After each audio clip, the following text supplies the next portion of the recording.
Reverend Bishop Michael Curry. Owen Humphreys, the Canadian Press. African-American Bishop Michael Curry electrified the wedding of Prince Harry and Meghan Markle with a barnstorming sermon on the power of love that won smiles in the ancient British chapel and praise across the internet. Curry, the first black head of the Episcopal Church in the United States, started by quoting civil rights hero Dr. Martin Luther King and powered on citing spirituals, medieval poetry and the experiences of slaves in the American South. Royal wedding, Prince Harry and Meghan Markle wed in star-studded ceremony. Black Britons and belonging, Meghan Markle versus the Windrush generation. There's power in love. Don't underestimate it. Don't even over-sentimentalize it. If you don't believe me, think about a time when you first fell in love, he said at the start of an address that jolted the congregation after a long period of serene choral music and ceremony.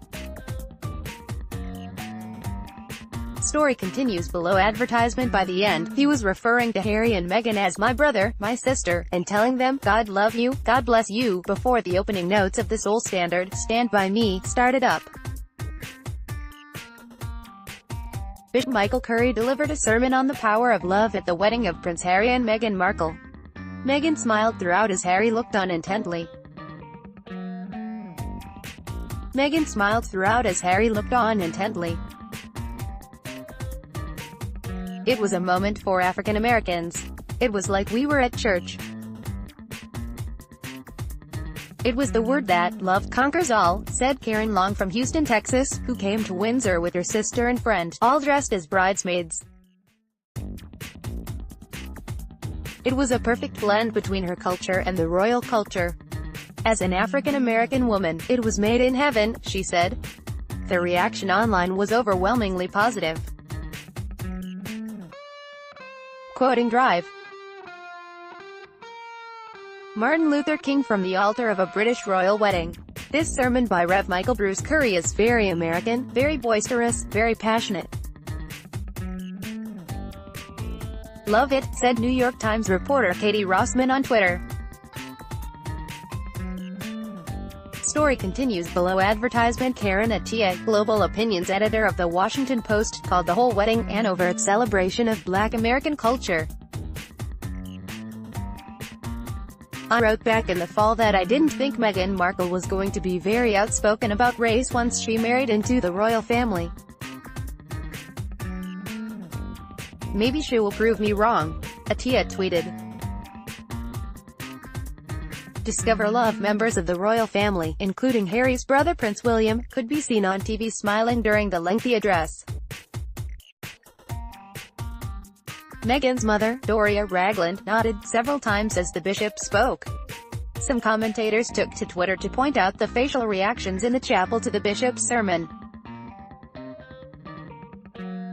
In particular, a close-up of the Queen's granddaughter, Sarah, with her mouth open became a focus for social media.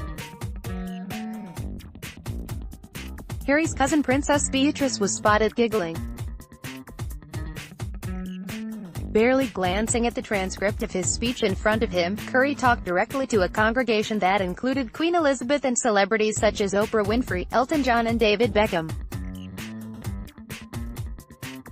Story continues below. Advertisement. Leaving the prepared text of his speech far behind him, he told them that love was not just for young couples but part of God's plan with the power to change the world. We will let justice roll down like a mighty stream and righteousness like an ever-flowing brook. When love is the way, poverty will become history, he said, channeling Dr. King, channeling the Bible in a rare nod to politics during a highly orchestrated British state occasion. Curry grasped the lectern, then waved his arms to punctuate his points, shaking the candles in front of him. Love God, love your neighbor. And while you're at it, love yourself, he said in a sermon that used the word love just short of 70 times. At one point, realizing that he had been going on for a while, he paused and promised, with this I'll sit down. We've gotta get y'all married. The Episcopal Church, the U.S. arm of the Anglican Communion, which also includes the Church of England, headed by the Queen, has taken a strongly liberal stand on social issues, including gay marriage, which it allows. Curry was born in Chicago in 1953 and went on to become the Bishop of North Carolina. At his installation as the head of the Episcopal Church in 2015, he called for economic and racial unity at a time of rising racial tensions. In 2016 he said he lamented the decision by the wider Anglican Communion to slap sanctions on the U.S. Church over its support of gay marriage.